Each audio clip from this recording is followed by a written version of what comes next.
Hi, this is Stephanie Falck. I'm a research tech for the Eastern Oregon Ag Research Center, and I'm here to present an Eastern Oregon Ag Minute.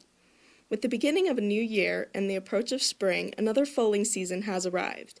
This week, we will be discussing preparation for your mare's foaling.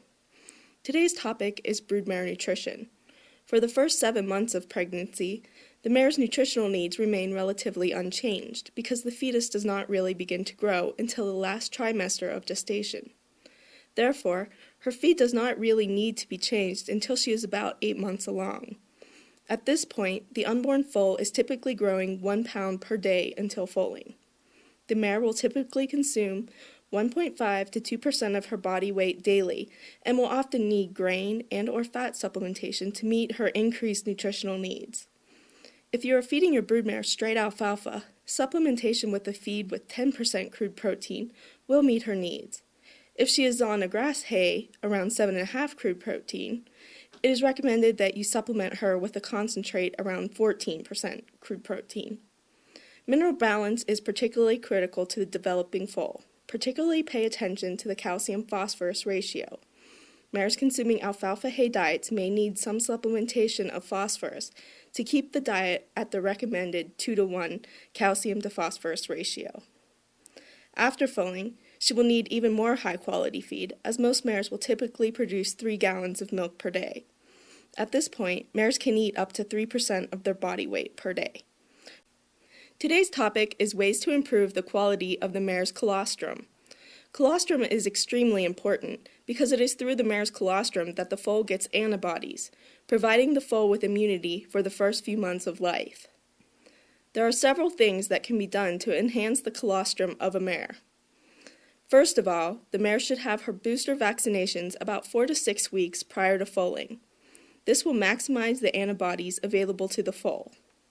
On a related note, when the West Nile virus vaccine first came out, some people were reporting that it caused fetal loss and deformed foals. However, testing has proved this vaccine is safe for pregnant mares. In addition, the mare's diet can impact the colostrum's quality as well.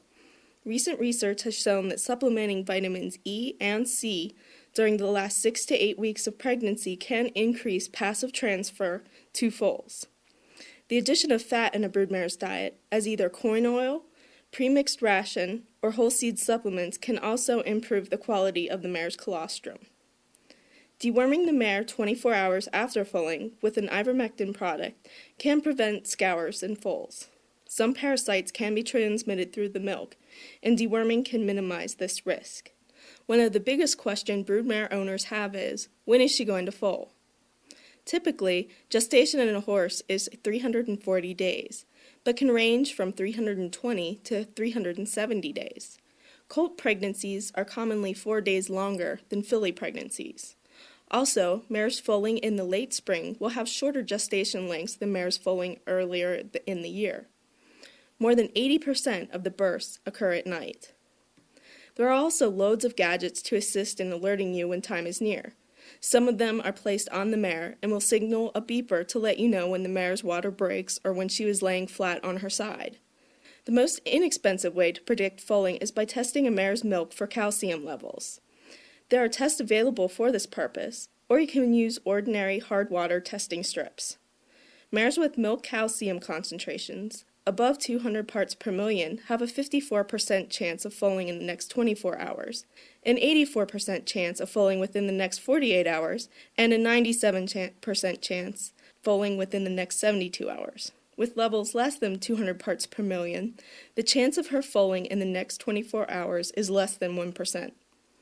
Nevertheless, mares being mares, they will foal when you are least expecting, or the one night you sleep through the alarm.